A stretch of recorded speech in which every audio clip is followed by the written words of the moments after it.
Mbola ho ampitombola ho aminareo anie ry havana ny fahasoavana sy ny fiadanana avy amin'Andriamanitra ray sy Jesoa Kristy tompontsika.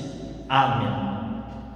Loha hevitra vaovao indray ry havako malala no diniantsika amin'izao volana izao ny hoe miorena amin'ny asa tsara. Araka izany dia ny fampianarana ho antsika androany dia fampianarana mahakasika ny asa, ka horesahantsika eto ny antsoina hoe ny teolojian'ny asan'ny fiangonana. Ny teolojian'ny asan'ny fiangonana.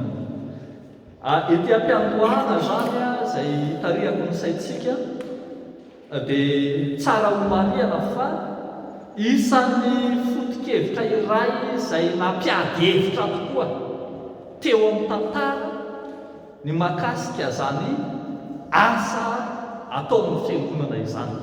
Ao zany miady hevitra lavabe ary raha miteny an'izany zany zao dia hiteny aminareo hoe nandritra ny tantara rehetra ataontsika hoe tamin'ny andron'ny testamenta vaovao manontolo dia niady hevitra fotsiny amin'izany hoe asa izany. Aiza na inona ny anjara toeran'ny asa eo amin'ny fiangonana. Tsika zao mahafantatra tsara fa i Jakoba dia apôstôly spesialista amin'ity asa ity. Izay haintsika tsara ny zavatra tenenin'i Jakoba fa ny azy dia ny epistily soratan'i Jakoba dia manasongadina ny mahazava-dehibe ny asan'ny fiangonana. Dia izany ary nampisy ady hevitra be hoe tsy asa, tsy ilaina izany asa izany fa ny finoana ihany etc. Ary izany teny aminareo fa raha miresaka an'izany ady hevitra izany tsy vao tamin'ny andron'ny apôstôly akory nisy ady hevitra mahakasika azy. Tsy tamin'ny andron'ny apôstôly ihany akory, izay no marina kokoa, no nisy ady hevitra mahakasika ny asa tao amin'ny fiangonana. Fa ataoko hoe nandritra ny tantara ka na efa taty amin'ny andron'ny réforme azy, tamin'ny andron'ny Lutera azy, dia mbola ny salasala izany zao miteny anareo fa zany mpanitsy fivavahana réformateur antsoina hoe Martin Luther zany dia tena mbola ny salasala ny authenticité amin'ny maha-authentika ny epistily soratan'i Jakoba. Nisy fotoana Lutera mbola miteny tsy raisitsika ho soratra masina io fa ohatrany mivoana zany filazana tsara satria ny Jakoba dia ina fotsiny resaka asa. Androany ary dia andaontsika hiresaka mba hipetraka mazava ao amin'ny sain'ny fiangonana. Raha marina moa zany zao dia azontsika tsara mihitsy i Paoly dia epistily ho finoana, i Jakoba epistily ny asa. Dia ny fihekevitra raisina zany raisitsika ty am-piangohana zany ny fihekevitra dia hoe ilain'ny fiangonana foana ny asa na tiana na tsy tiana. Fa izay hoe narantsika androany dia hoe aiza na inona ny anjara toeran'ny asa ao amin'ny fiangonana, inona ny narim-pahamehana dia aiza ny asa. Izay zany no diniantsika. Amin'ny fandiniantsika an'izany dia tsara no andiniantsika zavatra anankitelo lehibe zany momba ny asa. Voalohany raha miresaka hoe asa isika dia tadio asan'Andriamanitra no resahana. Eto zany dia asan'Andriamanitra no resahantsika. Raha miteny hoe asan'Andriamanitra, iverenantsika kely tsy voasoratra ao anaty fafana koa zany fa iverenantsika kely ny famaritana ny teny hoe liturgia. Inona ny hevitry ny teny hoe liturgia? Ny teny hoe liturgia dia azo avy amin'ny fitambaran-teny anankiroa. Teny grika moa zany anankiroa. Ny anankiray dia hoe laos izay haintsika tsara na azahoantsika ny teny hoe laïque na hoe ny vahoaka. Izay zany ny teny anankiray laos izay entina hitenenana ny vahoaka, ny peuple moa zany fitenitsika azy na laïque hoy isika amin'ny ankapobeny. fa ny teny hoe laosy dia natambatra tamin'ny teny hoe ergos. Io teny ergos io nahazahoanareo an'le misy fandraisandraisany amin'le hoe énergie, fa raha marina tsy tena énergie indray dynamique, dynamos no énergie, fa le dikateny malalaka fotsiny raisiny hoe misy itovitovizana ny teny hoe ergos sy ny énergie, fa ny tena dikany ergos dia io œuvre na hoe asa io. Zany hoe ny antsoina hoe liturgie zany dia tsy inona tsy akory fa asam-bahoaka, asam-bahoaka. Dia eo tsara mihitsika zany petraka raha miteny hoe asa zany, dia zao manao hoe tsy izay asan'ny vahoaka rehetra dia antsoina hoe liturgie daholo, fa ny antsoina hoe liturgie dia hoe asa ataon'ny vahoaka an'Andriamanitra entina hampona an'Andriamanitra. Mazava zany ny liturgie dia asa ataon'ny vahoaka an'Andriamanitra entina hampona an'Andriamanitra. Misy manko asa-bahoaka ohatra zao hitantsika tsara any an-tanàna tena misy arena ataontsika hoe asa ataon'ny vahoaka ireny, asa moa ina ny filaza azy ireny le asa tanamaro. Ny asa tanamaro dia tsy liturgie, na dia ataon'ny iza na dia ataon'ny vahoaka azy, fa ny asa tanamaro dia mety hoe hampona tanindrazana hanatsarana tanàna, fa le resantsika hoe liturgie zany dia asa fampona an'Andriamanitra ao anatin'ny fiangonana amin'ny sehatra rehetra. Dia io le ataontsika amin'ny fampivavahana alahady maraina, misy sakramenta, misy fampaherezana ny manamanjo, misy fanomasinana fanambadiana, misy fanorenana tokantrano, misy fitokanana trano. Reny zany ny antsoina hoe asam-bahoaka. Ary ny mahaliturgie azy dia noho izy entina hampona an'Andriamanitra. Zay zany tsara ho fantatsika koa raha miresaka zany tsika eto amin'ity lesona ray manontolo ity hoe asa, dia zay asa entina hampona an'Andriamanitra no resantsika eto, tsy le asanao any ampiasana zany io. Raha miresaka teolojia ny asa isika, tsy le asanao any ampiasana raisanao karama amelomanao vady aman-janaka no resahana eto, fa ny asa fampona anizy an'Andriamanitra, na ao ny fiangonana na any ivelan'ny fiangonana. Tadio fa tsy hoe voatery ato anatin'ny rindriny efatra ny fiangonana ihany no afaka miasa ho an'Andriamanitra ny mino, fa malalaka ny sehatra ahafahana manompo, fa ny maasa n'Andriamanitra azy dia le izy entina hanompo an'Andriamanitra. Dia raha miteny zany tsika hoe asa n'Andriamanitra, zay zany le resantsika, dia tadio zany aloha voalohany amin'ny maasa n'Andriamanitra azy dia iza ny tompon'le asa? Andriamanitra no tompon'ny asa. Andriamanitra no tompon'ny asa. Inona ny dikan'izany? Raha mitentsika hoe Andriamanitra no tompon'ny asa dia marihana zany ao anatin'io fa izy Andriamanitra mihitsy no manino? No premier bénéficiaire.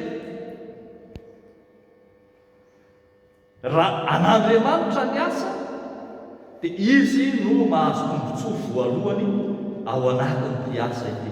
Manasa anareo ako hamakitsika ny Timoty faharoa, toko faharoa, Timoty faharoa, toko faharoa.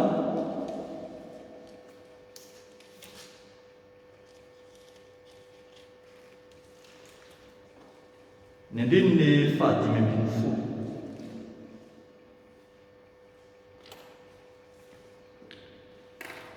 Hoy ny voalaza amin'ny anaran'ny Tompo manao hoe mahazo toa manolotra ny tenanao amin'Andriamanitra ho olona voazatoetra dia inona? Dia mpiasa tsy mahazo elatra mizara tsara ny tenin'ny fahamarinana. Dikan'io zany dia zao raha miresaka asan'Andriamanitra isika dia Andriamanitra ny tompony asa, isika zany mpiasa n'Andriamanitra manao ny asa. Raha ohatra hoe tenenina amin'ny voambolana fahazontsika azy isan'andro dia izao, Andriamanitra zany no mpampiasa, patron ozytsika na bosy. Andriamanitra zany no mpampiasa, Andriamanitra no tompony. Mijery zao tsika le perikopantsika tamin'ny maraina ao amin'ny Matio 7:20. Tadidinareo nga maniny Matio 7:20 dia misy tompona tany voaloboka. An'le tompon'ny tany voaloboka ny tany voasaina sy ho karakaraina. Izy zany mipetraka eo amin'ny toeran'io, mpampiasa. Ny asa atao an'Andriamanitra, ny mampiasa Andriamanitra. Itsika zany mpiasa an'Andriamanitra. Ny asa atao an'Andriamanitra, ny tompony asa Andriamanitra, ny mampiasa Andriamanitra. Dikan'izay itsika zany mpiasa an'Andriamanitra. Raha mpiasa an'Andriamanitra itsika dia ahoana ny atao? Raha mpiasa an'Andriamanitra isika dia inona ny takiana amintsika?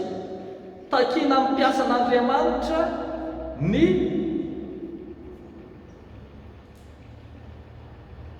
hanaraka tsakany sy andavany ny cahier des charges, ny contrat ifanarahana. Raha ohatra zany miresaka mpiasa sy mpampiasa tsika dia misy contrat de travail ao a, misy cahier des charges tokony atao ao a, dia mila manaraka tsara n'izay ny rehetra. Dia eo zany tsika raha avadika amin'ilay hoe asan'Andriamanitra le izy, dia mijeritsika inona ny contrat nataontsika teo anatrehan'Andriamanitra tamin'ny alalan'ireo fanekena samihafa zay nataontsika. Rehefa nanao fanekena tsika, na fanekena batisa, na fanekena mpandray fanasan'ny tompo, na fanekena dekona, na fanekena mpiano, na fanekena mpitandrina, dia nanao zany fanekena zany tamin'ny mpampiasa tsika. Iza le mampiasa? Andriamanitra. Dia ny antsoina hoe zany fanaovantsika ny asa dia ny anarahantsika izay nitenenitsika tao anatin'ny fanekena. Ohatra zany zao satria mpandray fanasan'ny tompo nibetsaka eto. Raha niteny zany tsika tamin'ny mpandray fanasan'ny tompo hoe azoty hivavaka sy hamaky baiboly isan'andro, araka be izay cahier des charges zay. Nanaraka ny boky nandraikitra ve isika tamin'ny fanatanterahana ny asan'Andriamanitra. Ohatsy izy fanontanian'ny mpianatra indray mandeha, mpianatra katekômena indray mandeha, pasteur raha saina mivavaka isan'andro tsika hoy izy, ka misy fotoana adino le mivavaka, dia fahotana ve zay? Raha nareo zao mamaly azy dia ahoana? Satria ao anaty boky nandraikitra zany dia mila mivavaka isan'andro tsika, dia raha adino le izy dia fahotana ve zay? Ny zava-dehibe dia izao manao hoe itsika manaraka tsakany sy andavany, izay natao. Zany zany mitovy amin'ny hoe ao anaty ny contrat dia miasa adiny 8 isan'andro ianao. Raha adiny 5 ianao tonga any ampiasana dia karama adiny 5 no raisinao. Na raha tsy tonga avy ianao dia afaka manao présence.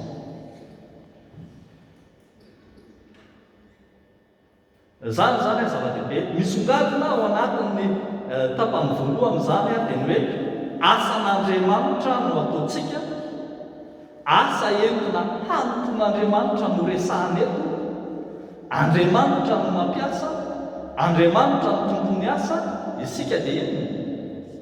Itsika mpiasa. Dia raha mpiasa isika dia takiana amintsika ny fanarahana tsakany sy andavany, ny lanin'asa rehetra mifanaraka amin'ny asa izay ataontsika. Manana andraikitra ianao zany zao dekona, inona ny andraikitry ny dekona? Vitanao arak'izay andraikitra napetraka taminao ve ny andraikitra maka?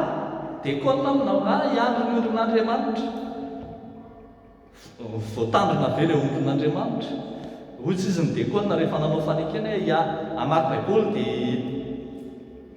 baiboly dia hivavaka dia hianatra dia izany zany amin'ny hafa, araka be zany andraikitra izay noraisina izany sy ny hafa rehetra ihany. Zany zany zava-dehibe ao anatiny dia ny tanjona lehibe indrindra amin'ity asa ity dia ny hoe mibanjina an'Andriamanitra. Asa mibanjina an'Andriamanitra amin'ny zavatra rehetra atao. Ito zany dia esorintsika ao an-tsaina mihitsy fa tsy le asa fanao andavanandro fotsiny io, fa asa mibanjina an'Andriamanitra. Mbola resantsika lalindalina izay rehefa avy eo ahoana zany asa mibanjina an'Andriamanitra izany. Fa ny tena marina dia hoe asa miservir an'Andriamanitra. Zay zany no zavatra lehibe izay tanterahantsika eo anivon'ny fiangonana.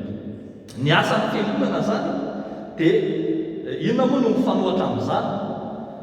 Ankoatran'ilay hoe miservir an'Andriamanitra na hoe ilay hoe entina manompo an'Andriamanitra, dia ny asa zany dia tsy asa manompo tena na mitady tombontsoa amin'ny tena. Tsy izany zany ny asa an'Andriamanitra. Efa nisy zany teo amin'ny tantara manao hoe manao hetsika ny fiangonana ohatra hoe hetsika fitadiavam-boly. Dia misy olona ao am-piangonana, misy olona kristiana nataoko hoe manana ndraiky tao amin'ny fiangonana manao prestatera ny fiangonana. Zany hoe ohatra zany ataoko tsotsotra fotsiny hoe manao opération gâteau zany zao ny fiangonana. Zay aloha mbola adihevitra be le opération fa avelantsika any fa zay le izy manao opération gâteau zany ny fiangonana. Dia misy olona mankantana mihitsy hoe ao fa ataoko le opération gâteau. Dia izy tsy manao an'ilay gâteau akory, fa lasa izy manino mividy gâteau any akafa dia akantombo ny fiangonana. Dia ny fiangonana iray zany mividy lafo kokoa no au lieu de tonga dia mividy direct satria izy zany no mahita an'ilay fournisseur. Dia tsy omeny amin'ny fiangonana le izy fa amidiny amin'ny fiangonana. Nefa ao am-piangonana manana ndraikitra aiza izy ao am-piangonana. Ary zany be dia be misy fotoana moa miady mihitsy, mety tsy antsika eto zany fa mety any amin'ny hafa. Misy fotoana miady mihitsy ao am-piangonana mba hahazo an'ilay marché. Raha misy zavatra kely dia miady mihitsy aloha an'ilay marché. Ny antony dia tavan'ny olona an'ilay marché dia mba hiservir ny tenany, mba hahazony tombony tokoa ao anatiny io. Tsy ny amin'ny hoe samy kristiana ihany vola mena ny hafa aloha mba ho an'ny kristiana, avy zay, fa dia hoe vitan'ny olona ny maka tombony amin'izy amin'ny fiangonana. Nefa raha marina tokony ny olona no mamatsy ny fiangonana araka ny filan'ny fiangonana. Lasa tsy ilay hoe hanompo an'Andriamanitra tsony no atao, fa lasa manino, lasa mitady tombony ao anatin'ny fiangonana. Zay zany mila tandremana tsara. Raha miresaka asa an'Andriamanitra tsika dia asa ampona an'Andriamanitra no resaka, tsy ampona ny tena manokana na iketavana tena manokana tombontsoa no resahana eto. Zay zany endrika isehoany io asa io aloha tsara ho fantatritsika asa an'Andriamanitra io. Zany manko indray teneny fotsiny asa an'Andriamanitra io dia isy asa an'Andriamanitra io, fa rehefa tena iainana ampiarina tsy arakarak'izay akory no ahitantsika azy. Fa raha somary miditra lalinalina kokoa ihany isika dia lasitsika miresaka ny asan'ny fiangonana dia asa vokatry ny finoana. Ny asan'ny fiangonana dia asa vokatry ny finoana. Eto zany dia teram-panahy tsy maintsy manazava amintsika hoe inona ny antsoina hoe asa vokatry ny finoana. Na raha marina kokoa dia ny hoe teram-panahy manazava hoe inona ny antsoina hoe asa ary inona ny antsoina hoe finoana. Ny voalohany tokony fantatritsika dia izao: amin'ny fiangonana kristiana dia ny finoana no fototro ny famonjena fa tsy ny asa. Amin'ny fiangonana kristiana dia ny finoana no fototro ny famonjena fa tsy ny asa. Inona ny dikan'izany? Ny dikan'izany dia izao: mino isika dia ilay finoana miteraka vokatra, dia ny vokatry ny finoana ny asa.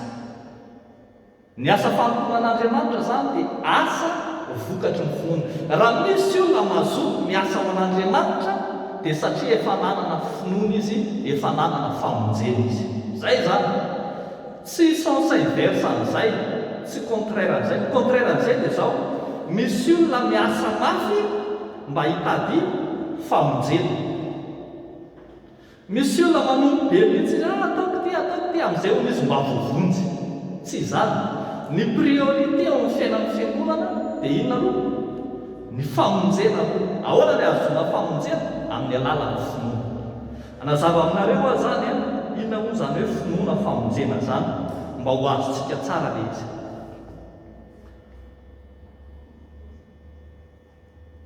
Ny antsoina hoe finoana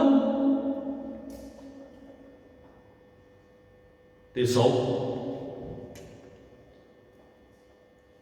i Jesosy Kristy maty sy nitsangana tamin'ny maty no fototry ny famonjena. Zay aloha zany a mazava antsika rehetra. Tsisy famonjena ivelan'i Jesosy Kristy maty sy nitsangana tamin'ny maty. Ny rano Jesosy izay latsaka teo amin'ny hazo fijaliana no maneno no antoky ny famonjena. Ny rano Jesosy izay latsaka teo amin'ny hazo fijaliana no fanadiovana ny olona rehetra. Zay zany a efa haintsika tsara zay. In'ilay finiavana tao amin'i Jesosy Andriamanitra tonga olombelona tany an-danitra tonga ety ambony tany, tsy nanota lasa tonga tahaka ny mpanota. Zany hoe zany raha azonao tsara dia izao: misy finiavana lehibe tao amin'Andriamanitra nandalo amin'izay dingan'izay. Iny zany a dia ataontsika hoe inisiativa personnelle an'Andriamanitra iny. Tsy nisy nanery an'Andriamanitra hidiny etety ambony tany, safidiny mahadio zany. Iny safidin'Andriamanitra iny ka nahatonga an'i Jesosy hidina tetỳ an-tany, nomboana tamin'ny hazo fijaliana, nandatsaka ny rano, maty teo amin'ny hazo fijaliana iny. Iny no antsoina hoe fahasoavana. Iny zany le ataontsika hoe grâce de Dieu. Le grâce de Dieu zany tsy lay kakakra azonao, na le hoe promotion tany ampiasana azonao, na hoe afampanadina, na hoe dia nahazo fahasoavan'Andriamanitra iny na afampanadinana n'izany. Tsy izany le grâce de Dieu, le fahasoavan'Andriamanitra. Fa ny fahasoavan'Andriamanitra dia tokana ihany.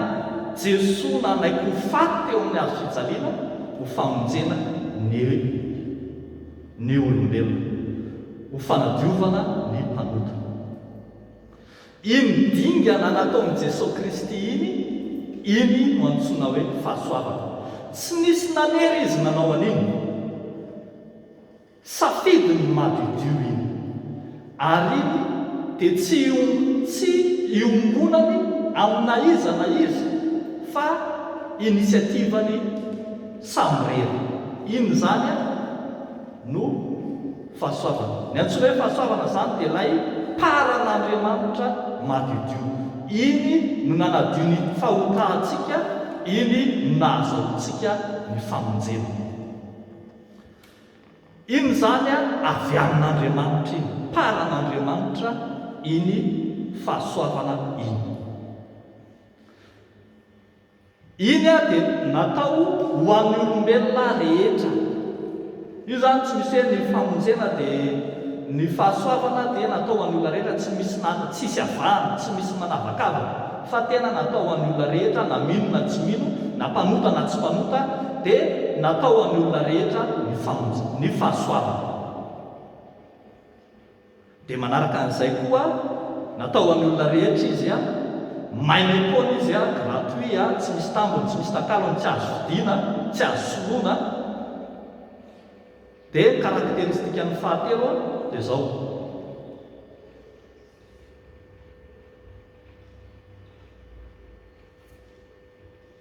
efa vita le izy. Raha miresaka tsika hoe fahasoavana zany dia zavatra efa vita, efa totosa teny ambony azo fijaliana, tsy misy zavatra andrasana intsony, efa acte déjà fait. Izy zany tsy misy Jesosy Kristy mbola andrasana omboana iray ny amin'ny azo fijaliana, tsy misy Jesosy Kristy andrasana ho faty intsony, fa efa vita n'iny. Ary zay natonga azy ny teny ambony azo fijaliana hoe vita. Iny zany le paran'Andriamanitra, le avy amin'Andriamanitra, le antsointsika hoe fahasoavana, efa vitan'Andriamanitra ho an'ny olona rehetra ary maimaipoana. Dia ny tenitsika teo ho an'ny olona rehetra, fa moa ve mahazo an'izy ny olona rehetra? Raha ny avy amin'Andriamanitra sy ny safidin'Andriamanitra dia ho an'ny rehetra tokoa. Fa etsakilany kosa dia tsy maintsy miresaka tsika hoe ahoana ny fomba andraisan'ny olona io fahasoavana omena taon'i Jesosy Kristy io. Ny fomba andraisana an'io dia amin'ny alalan'ny finoana. Ny an'Andriamanitra zany fahasoavana avy any an-danitra milatsaka amintsika, fahasoavana ny anaran'izay. Fa ny avy amintsika mankany amin'Andriamanitra iray antsoina hoe finoana azafady, antsoina hoe finoana. Ny anjaran'ny olombelona zany dia ny mino izany asan'ny fahasoavana zany, manaiky ny fahamarinana zany. Mila inonao fa ny rano Jesosy latsaka teo amin'ny azo fijaliana no manadio ny fahotanao dia azonao le famonjena. Zany hoe ny tanan'ny olona mino mandray ny famonjena zany dia ny finoana. Raha ohatra zany resantsika hoe cadeau le fahasoavana, cadeau ho an'ny olona rehetra, dia omenanao le cadeau, ka raha tsy mitsotra ny tananao handray an'le cadeau dia tsy azonao ihany le cadeau. Ny tananao mitsotra iny no antsoina hoe finoana. Le tananao mitsotra mandray an'le fanomezana iny no antsoina hoe finoana. Misy zany avy amin'Andriamanitra efa vita, efa vonona, efa eo aminao io izy.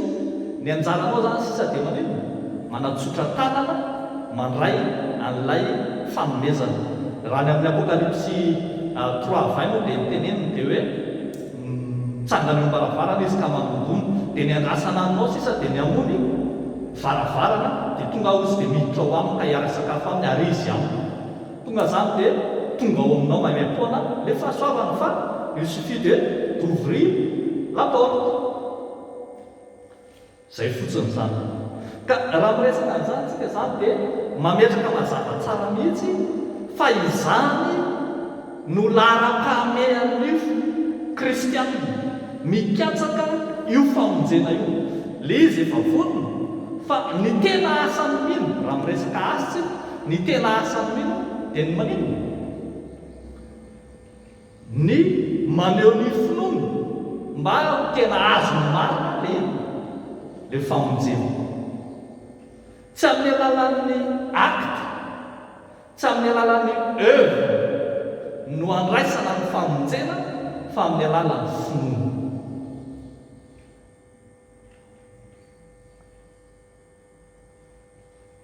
Izay zany no laharam-pahamehan'ny finoana kristianina dia ny hoe finoana fa tsy asa.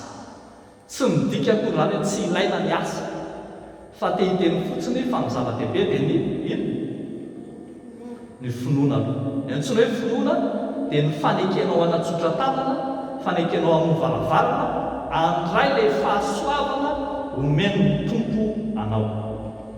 Zay zany teboka iray voalohany. Teboka faharoa dia tokony fantatra tsara arak'izany fa ny famonjena, ny mino dia miankina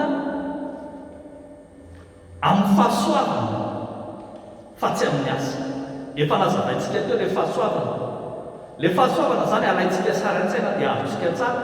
Le fahasoavana zany le cadeau omen'Andriamanitra atsika, le cadeau omeny Kristy atsika. Ka ny fomba handraisantsika n'ilay famonjena dia amin'ny alalany dia ilay fahasoavana ihany. Izany hoe mba hahazonan'ilay famonjena dia Kristy miasa betsaka fa tsy tsika kory. Asinareo raha naharaka tamin'ny tambajotra serasera nahitako azy tany a Filipina taminy, tsy tany fa any Filipina misy tanàna kely anankiray izay mahatsiaro rehefa tonga ny herinandro masina, mahatsiaro ny tompo izay nomboana tamin'ny hazo fijaliana. Dia ireo amin'ilay tanàna isan-taona isaky ny tonga ny zoma masina dia misy kajon'olona manompo tena mihitsy omboana amin'ny hazo fijaliana, fatsiana ny fantsika 8 centimetre ny tanany sy ny tongony. Dia tena fiera mihitsy zareo anatin'izany hoe tena mba mitovy fijaliana amin'izy amin'ny Jesosy Kristy.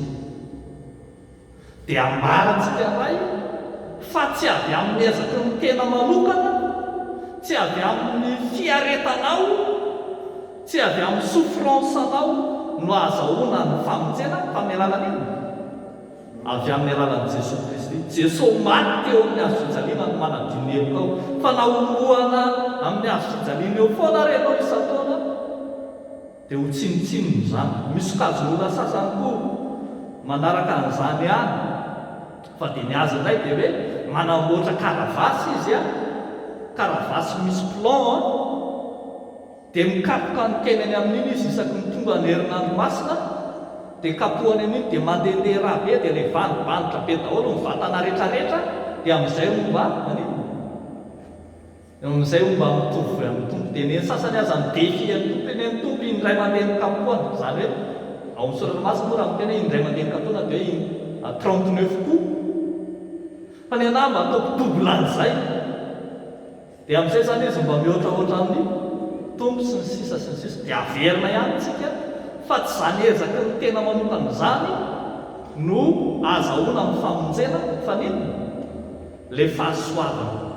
Io dia foto-kevitra ngeza be ho an'ny fiangonana protestante. Io foto-kevitra ngeza be ho an'ny fiangonana protestante ny antsoina hoe fahasoavana ireriana, seule la grâce, na le ataontsika hoe sola gracia.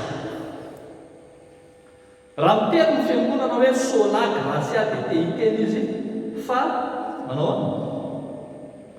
tsy misy loharanona famonjena hafa-tsy izy afa-tsy Jesosy Kristy maty teo amin'ny hazo fijaliana. Iny no miantoka ny famelan-keloka ho an'iny. Raha tadiditsika manko ny tena natonga ny fiangonana protestante namaritra ny antsoina hoe sola gracia dia miverina kely tsika eo amin'ny tantaran'ny fiangonana. Nisy tamin'ny fotoan'androny ilay sokajin'olona nivarotra famelan-keloka na ilay ataontsika hoe vente des indulgences. Misy ilay ticket tapakila novidiana izay nieritreretina fa miantoka ny famonjena ny havanao izay efa nobomandry. Ny havanao zany tsy fantatrao na nanota izy na tsy nanota fa efa maty, fa mba te hiasure ny famonjena ianao dia mividy an'ilay ticket ianao dia voavonjy ilay havanao izay maty. Dia nahitsy ny fiangonana zany hoe tsy izany no loharan'ny famonjena fa izy fa i Jesosy maty tamin'ny hazo fijaliana. Andao hoe jerentsika tsara mihitsy Efesiana 4:9-10 fa sy 10. Hainareo tanora tsara tsenjery zany zao hoe 10 natao tsenjery tamin'ny maray rahay ny any fiantsika fotsiny tadidiko misy an'ilay ohatran'izao dia misy an'izao dia avy eo mefaran'izao 9:9 fa fahasoavana namonjenareo amin'ny finoana tsy avy aminareo zany fa ino fa fanomezana avy amin'Andriamanitra, tsy avy amin'ny asa. Fandrao isy irehare dia avy eo mitoy amin'izay hoe fa asany isika voaforona tao amin'ny Kristy Jesosy mba hanao asa tsara izay namboarin'Andriamanitra rahateo mba handehanantsika eo aminy. Ambara zany fa fahasoavana irery ihany, fahasoavana no andraisana amin'ny famonjena fa tsy ny asa. Fa ambara ihany koa fa finoana fa tsy asa. Fa teo aloha zany tsika resaka hoe finoana fa tsy asa, io zany le resana hoe finoana irery ihany. Izay koa foto-kevitra lehibe amin'ny protestanta, adinoko ny teny azy teo. Foto-kevitra lehibe amin'ny protestanta, finoana irery ihany. Io le hoe sola fide na hoe sola fidea, seul la foi. Ny finoanao irery ihany no andraisanao le fahasoavana omenanao.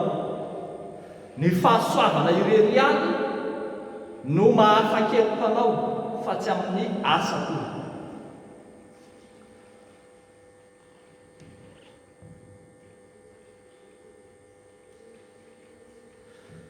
Dia farany amin'izay tsika miresaka ny antsoina hoe asan'ny finoana. Asan'ny finoana. Inona zany anjara-toeran'ilay asa? Raha ohatra ka nazavaina tamintsika dia izao le izy teo ty zany fahasoavana. Le fahasoavana dia asan'izy, asan'Andriamanitra tao amin'i Jesosy Kristy. Dia ity finoana, ny finoana dia ny faneketsika andray ilay fanomezan'Andriamanitra na ilay fahasoavana. Dia avy eo iny finoana iny miteraka asa. Dia iny asa teraky ny finoana iny no antsointsika hoe asan'ny finoana. Avy eo ny fahasoavana an'Andriamanitra efa vita an'Andriamanitra, fa omen'Andriamanitra ny mino. Raisin'ny mino iny amin'ny alalan'ny finoana.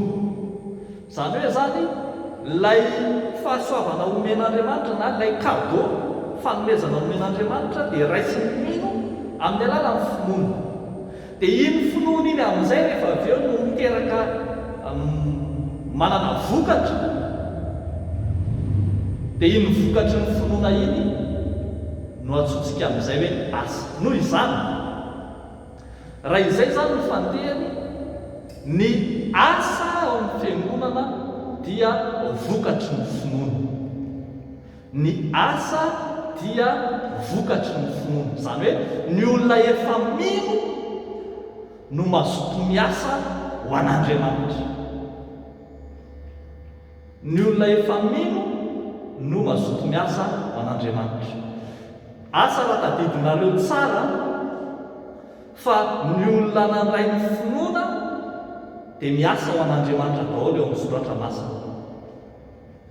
Aka ohatra vitsivitsy isika tadidinareo tsara ve?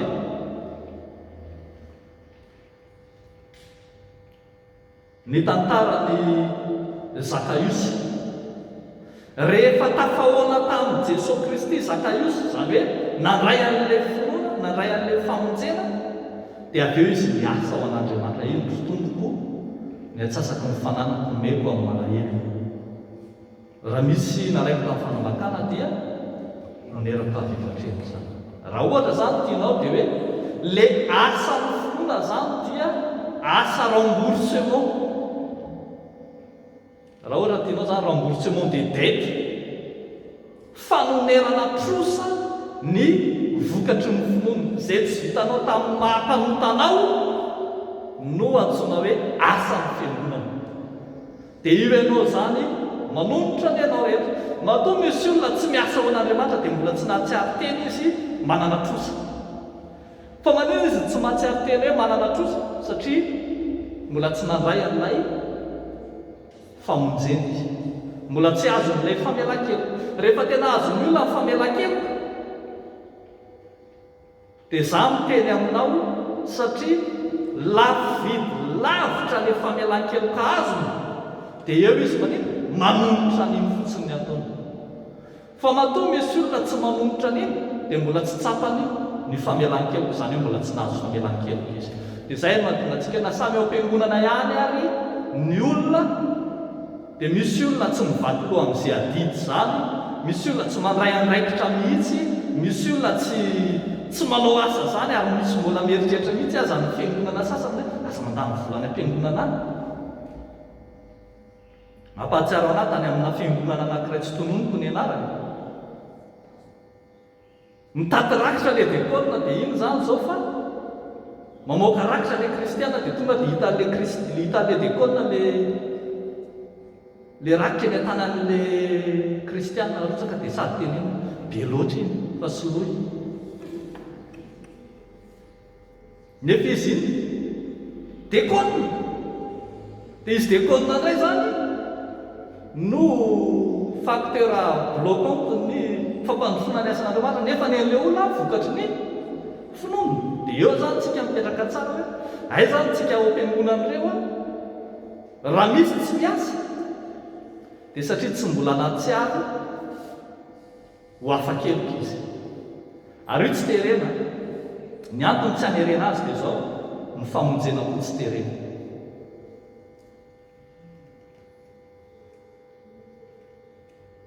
Ny asan'ny finoana dia asa vokatry ny famonjena izay nomeny Kristy anao, asa fanonerana. Ny haitsika rehetra tsy enjery manko a le teny hoe raha misy olona ao amin'i Kristy dia olom-baovao izy, efa lasa ny zavatra taloha, indreo tonga vaovao izy. Ny dikan'iny zany dia zao, raha misy olona ao amin'i Kristy dia olom-baovao izy, efa nahazo famonjena izy ka dia indreo manolotra amin'ny lasa rehetra amin'ny alalan'ny asa. Zay le tenena indreo tonga vaovao ireo. Le asa ataon'iny olom-baovao iny zany dia asa fanonerana.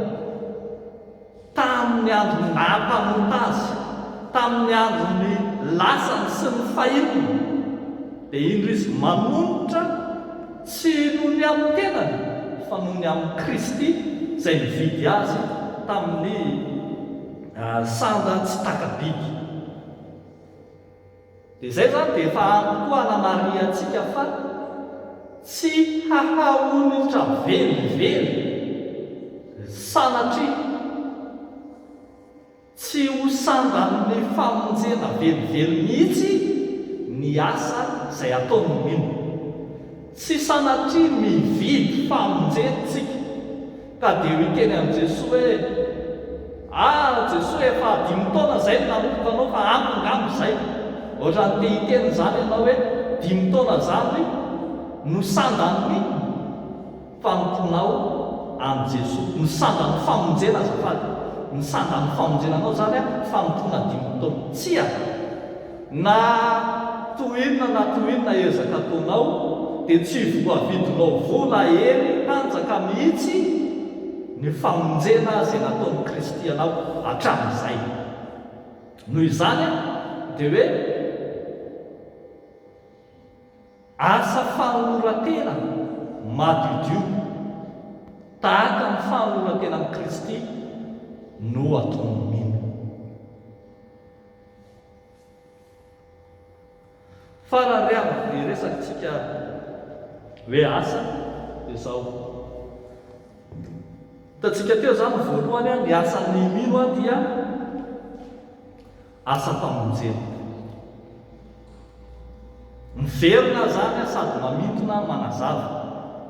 Ny asan'ny mino tany am-voalohantsika ny teny dia hoe asan'Andriamanitra. Ny asan'ny fiangonana dia asa entina hampona an'Andriamanitra. Noho izany ny asa izay ataon'ny mino rehetra raha miresaka pratika kokoa tsika dia tsy maintsy mifantoka amin'ny famonjena avokoa. Tsy mahazo mifanohitra amin'ny tanjon'ny famonjena ny asa izay ataon'ny mino. Raha ohatra zany ka resana dia hoe inona no asa azo atao sy asa tsy azo atao amin'ny fiangonana. Raha ohatra zany ka hoe manahirana antsika indraindray dia hoe inona no fitadiavan'olona azo atao sy ny fitadiavan'olona tsy azo atao ao am-piangonana, dia io ny valina. Manino izy? Ny fitadiavan'olona rehetra atao a dia tokony ho asa manino? Asa famonjena. Izany hoe tsy manakana amin'ny famonjena izay efa nomen'ny tompo anao, fa au contraire ary mitarika ny hafa ihany koa azy ho any amin'ilay famonjena izay efa azonao. Zany zany natonga ny filohan'ny FJKM tena mazava tsara mihitsy manao hoe aoka ny lanonana rehetra ao anatin'ny FJKM tsy misy fisotroana toka, satria misy fiangonana mitady vola anaovana tilikambo fanitarana, dia io izy fa misy varotra whisky ihany rahalahy ao anatin'ilay izy. Za zao rehefa nahita ezaka tilikambo vita tamin'ny alalan'ny fivarotana toka gasy. Mbola anja ny tilikambo zany hatramin'izao, fa ny tilikambo vita fa moa ankasitrahan'Andriamanitra velo izy, moa mitondra antsika ho any amin'ny famonjena velo izy. Tsika mitarika ny olona ho any amin'ny famonjena, ny asa ataontsika mifanohitra amin'izany, mitona ny olona hivoaka. Zany zany a mila diniantsika tsara. Asa mitondra asa famonjena, mitondra ny hafa ho vonjena ihany koa. Zany zany no zava-dehibe ao anatin'ilay hoe asa ny fiangonana.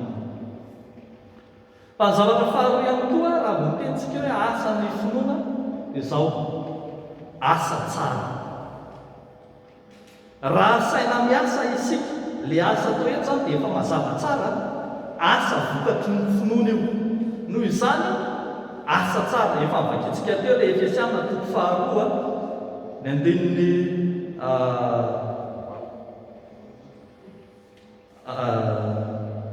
fafolo, fa asa ny isika voaforona tao amin'ny Kristy Jesosy mba hanino izy, mba hanao asa tsara. Raha miteny zany hoe asa tsara dia eo aloha ilay resantsika hoe asa famonjena, fa ny asa tsara koa zany dia hoe asa fanaova-tsoa.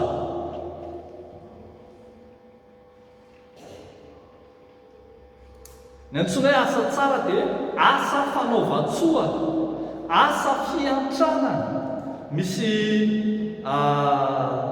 lalàna na didiny nomen'Andriamanitra antsika ao amin'ny Deutéronomie toko 5:10, hitantsika tsara mihitsy iny.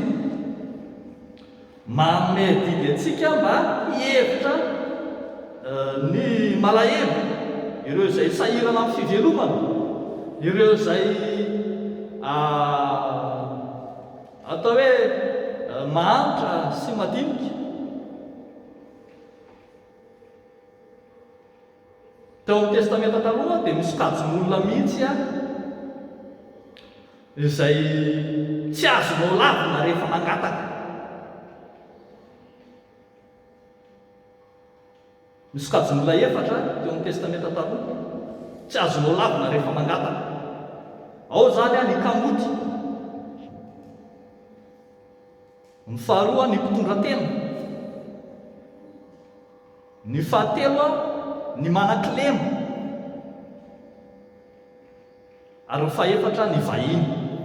Ny vahiny any an-tanànan'olona zany, rehefa mangataka izy misy zavatra ilainy any aminao dia tsy manana zo ianao handà. Ny asa fiantrana reny ny antson'ny soratra masina indraindray hoe asa tsara. Asa nana tokantrano sasany indraindray ao aminareo ary dia misy an'izany, efa zatra nanao an'izany ao an-tokantrano isaky ny mahandro vary dia asiany foanao hoe varin'i Jesosy. Isaky ny mandrotra vary izy zany dia atao mihoatra kely anjaran'i Jesosy, satria mieritreritra izy hoe misy kajon'olona izay mila fanampiana ara-tsakafo, dia izay mandalo ao ny Jesosy mandalo mena an'ilay sakafo. Asa tsara asa fiahina ireo sokajin'olona ataontsika hoe sokajin'olona marefo na mila fanampiana eo amin'ny fiangonana. Tany anatin'ny nofinaina nazavaiko tamin'ny herinandro iny a, dia nazavaiko tamintsika tsara hoe indraindray tsika satria mety anotantsika ka le manampy olona ny pastera manahirana be izy ampiana indray, izy jerena mampalahelo nefa ny ampiana manahirana, ary tena misy sokajin'olona ohatr' izany. Za zany tsy teny amintsika fotsiny hoe ny anjaranao no atao fa ny azy zay anazy any, fa te hitondra antsika mivoatra kokoa aby dia manao hoe andaontsika hibanjina amin'ny hoe asa tsara. Ny antsoina hoe asa tsara zany tsy mifamezanao fotsiny dia hoe efa namea dia izay, fa asa tsara koa, asa bien suivi, arahanao maso le izy, anananao tanjona le izy. Rehefa manao ianao, inona ny objectif anao, inona ny tanjona, dia apetraka ao ny planina rehetra atratrarana amin'ny tanjona. Izany hoe ny asa tokony atao zany, indrindra amin'ny vanin'ny fotoana ankehitriny, ny asa fanaova-tsoa atao dia asa izay ataontsika hoe asa mitohy sy maharitra. Za zany tsy miteny aminareo hoe rehefa misy mangataka eny amoron-dalana aza omena, tsy miteny an'izany, fa za te hiteny mihoatra lavitra kokoa manao hoe mijery, satria tsy ho vitanao rery ny asa fampandrosoana Madagasikara, fa mijery cible kokoa ianao izay ahinao hatramin'ny voalohany mandrapa lasa lavidavitra kokoa na tafavoaka amin'ny fiainana mihitsy le olo. Azo atao tsara mihitsy zany, fa tsy andeha vola Madagasikara indray ty 20 €, 50 €, 30 € etc etc, dia mandefa foana hatramin'ny 30 taona ianao mipetraka teto nandefa ihany, nefa le olona tsy miova mihitsy. Nefa raha izay vola rehetra izay nanaovanao tetikasa ho azy, efa mba lasa millionnaire kely izy ohatr'izay, natsangana société kely izy nentin'ny fandrarana nataony. Izany hoe rehefa manampy dia manaova zavatra objectif, izany hoe misy tanjona ho amin'ny fanampianan'ny olona maharitra kokoa arak'izay fahafahana anananao. Tsy voatery hoe ianao zany dia bailleur ngeza be, mpamatsy vola ngeza be an'le olona, fa araka ny degré ny fahafahanao. Dia izay, za moa dia nalaza mihitsy tany am-piangonana nisy ahatany, ary tsy zareo fa misy pasteran'izay koa, le paster izay mbola nalaza amina. Vao miditra amin'ny biraony ianao dia misoratra mazava tsara, izao ny soratra ao, mitodika amin'ny rindrin'ato ianao dia izao ny soratra ao: tsy manome mpangataka. Dia tany-saina daholo ny karazana fangatahana rehetrarehetra, tsy manome arety mpangataka rehetrarehetra, fa raha angataka ianao, ndanany amin'ny perpétuo, ndanany amin'ny masera, ndanany amin'ny ohatr'izany, eny amin'ny karana misy mangataka rehefa zoma hariva sy ny sisa. Dia mitodika atsinay ianao dia misy soratra indray hoe tsy mampindram-bola. Tsy mampindram-bola reto dia tenenina daholo indray karazana tsy fampindram-bola ataony, fa raha indram-bola ianao, ndana makany amin'ny microcrédit, makany amin'ny dia tany-saina daholo indray reny karazana microcrédit reny. Ny anahy tsy izy an'izany soratra izany tao an-tokantrano, fa za dia mazava mihitsy, za tsy manome mpangataka, dia za tsy manome mpindram-bola na inona na inona amiko. Andreo aminareo mindram-bola ty amiko, any aminareo aza valaiko.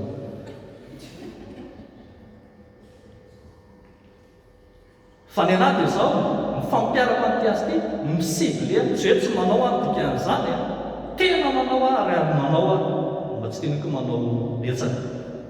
Sibleko ny anahy hoe iza ny mila, tsy izay tonga ho amiko akory dia hoe ho vitako daholo, fa jereko hoe iza ny mila, aiza kokoa ny manampy an'ilay olona amin'ny lafinina kokoa, dia izany mamaritra no asa atao araka ny izay mahatsara an'ilay olona, fa tsy arak'izay tiana, arak'izay mampandroso azy. Izany hoe zany manampy ianao hampandroso azy kokoa, fa tsy hoe manampy ianao dia iny dia raha-piso dia mangataka andray izy.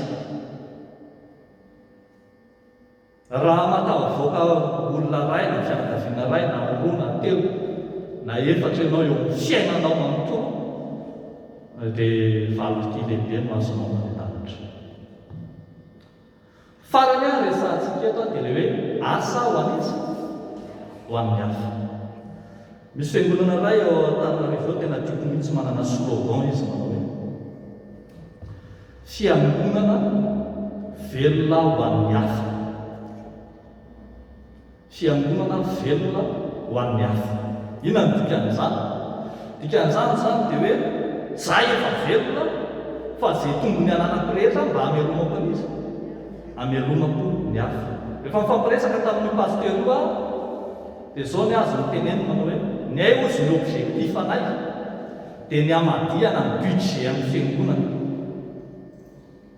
ka ny majorité amin'ny budget amin'ny fiangonana ny tenenana mihitsy.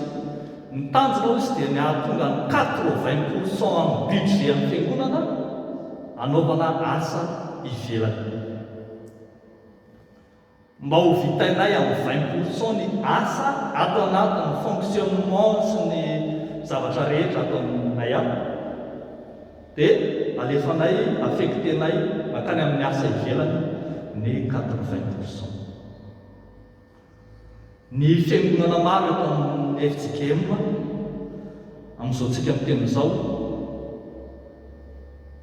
za tsy miteny hoe famadika zany, mbola tsy mahatratra 20% akory ny asa ivelany. Dikan'izany ny betsaka amin'ny asan'ny fiangonana zao dia le asa ho amin'ny tena, le asa fitiavana amin'ny tena, le fanatsarana ny ao anatiny ao, le pariketsa tsara tarehy be, satria misy vola ao anaty kesy ravana iray soloana kaloha, le rindrina efa tsara be apoaka iray dia asiana androy, le fiangonana efa tsara tarehy be potipotehana iray mba fandaniana vola, miopapana mba tsy tenenako hoe gaspillage ny vola. Noho ny amin'iny, noho ny tsy fifananana vision an'iny hijery ny any ivelany. Za aloha dia misaotra an'Andriamanitra, misaotra antsika fiangonana nanao ny ezaka mahely.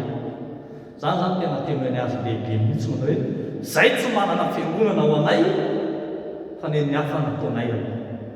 Za miteny anareo fa hitan'Andriamanitra ny anaovana ny anareo. Amen. Ny fiangonana izay velon'ny finoana dia velona ho an'ny hafa. Ny olona tsy manana finoana tsy hanana an'izany vision izany mandrakizay doriamena na ho tonga eny amin'ny raolanitra ary Kristy na ho tapitra azy amin'ny fanosanandro dia tsy hanana vision ho an'ny hafa mihitsy izy raha mbola tsy eo aminy ny finoana. Ny finoana ane dia ankoatran'ilay fandraisana n'ilay famonjena omeny tompo dia ny finoana dia miaraka amin'ny fahatokiana fa Andriamanitra momba anao ihany koa. Tsy ho very anjavony reny zavatra ataonao ho an'izy, ho an'ny hafa ireny. Ahoana ho Jesosy? Nareo mahita ny toko sy andininy tsy eto ambanomasoko, ho Jesosy nazovony mamezona dia rano mangatsika eran'ny kopiany aza ho an'izy, ho an'ny hafa. Zay ny dikan'ilay hoe ho an'ireny madinika ireny. Dia ahoana izy izy? Lazaiko aminareo marina dia marina tokoa, tsy ho very ny valim-pitiany. Noho izany mahazo toa mamelatra ny tananao ho an'ny hafa dia ho avelatr'Andriamanitra ny tanany ho anao. Mahazo toa mamelatra ny tananao ho an'ny hafa dia ho avelatr'Andriamanitra ny tanany aminao. Alay saratsaina ane, ianao zany eo am-pelatananao akombonao tahaka izao ny tanana, dia misy pièce eo anatin'ny pièce d'argent ao anatin'ny vony tananao. Raha akombonao foana iny mitombo ve? Tsy mitombo, fa tsy maintsy favotra ao aloha ny tananao mba ho afaka handray misimisy kokoa ianao. Noho izay efa nanana anao teo. Tadiditsika tsara ny tantaran'ilay fanoharana ilay talenta 5, talenta 10 sy ny talenta 1. Nen'ilay talenta 1 nofonosina dia tsy mitombo. Dia ozy izy mitombo tamin'ilay mpanompo ratsy sady malaina.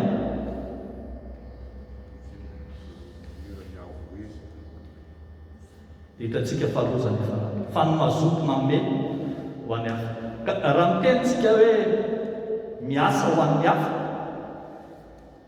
dia mijeritsika mibanjina an' Jesosy Kristy. Jesosy Kristy ilay miasa ho an'ny hafa. rehefa mijery ny fiainan'i Jesosy tsika, mijery ny tantarany isika, dia hitantsika fa tsy nanana ninninona ho azy izy. Ny amboolo manandavaka ho izy, ny voromanidina manana ny akaniny fa ny zanak'olona tsy manana izay hipetrahan-lohana, nefa izy navita nanome pain-pâté ho an'ny 5000 personnes. Io ataoko hoe pain sardine zany moa zany hoe pain sardine tamin'ny mofo 5 sy azan-drano ho an'ny 5000 personnes. Olona SDF nanome pain sardine atsiro misy ambo 12 sobika. Tsy nanana ninninona izy nefa nanome ny rehetra. Ohatra fotsiny le mofo 5 sy azan-drano fa be dehibe no nomeny ho amin'izao tontolo izao. Iny vitany mihitsy aza nandao ny lapany, vitany nanolotra ny ainy mba havelona atsika. Nanaiky izy ho faty mba ho velona izay mino azy. Izany endriky ny asa izay nataon'i Kristy izany, velona ho an'ny hafa, nitondra famonjena ho an'ny hafa, nanao asa tsara, izany asa mendrika sy andrasana amin'ny koa ankehitriny. Mampahery antsika rehetra amin'ny anaran'ny Tompo ry avaka, hibanjina zany asa izay nitondran'ny Tompo atsika tsirairay avy. Izany ampianarin'ny Tompo atsika, manantena atsika ampiatra tsara araka ny sitrapon'Andriamanitra. Amen. Mivavaka isika. Misaotra anao izay Andriamanitra ray zanaka fany masina. Ianao no Andriamanitra tompon'ny asa, Andriamanitra mampiasa anay, ary izay dia miasa tsy antery, tsy novozonana ianao namonjy anay, ary dia indray maneho etonatrehanao ny fahavononanay hiasa ho anao Andriamanitra. Vavaka izay ho an'ireo madinika ao Andriamanitra, ho an'ireo mila fanohanana, ho an'ireo izay mila tetikasa, mivavaka izay mba hanana tanjona kokoa amin'ny fanomezan-tanana, ho amin'ny famonjenanao, hitarika ny olona ho amin'ny fanjakanao, ary indrindra ambampifon'ny olona maro ho any an-danitra. Saotranao izay Tompo fa afaka nandre izao fahalalana tsara izao, ampaherezo ny kristianina tsirairay amin'ny fampiarana izany amin'ny fiainana andavanandro. Amin'ny anaran'i Jesosy Kristy Tompo. Amen.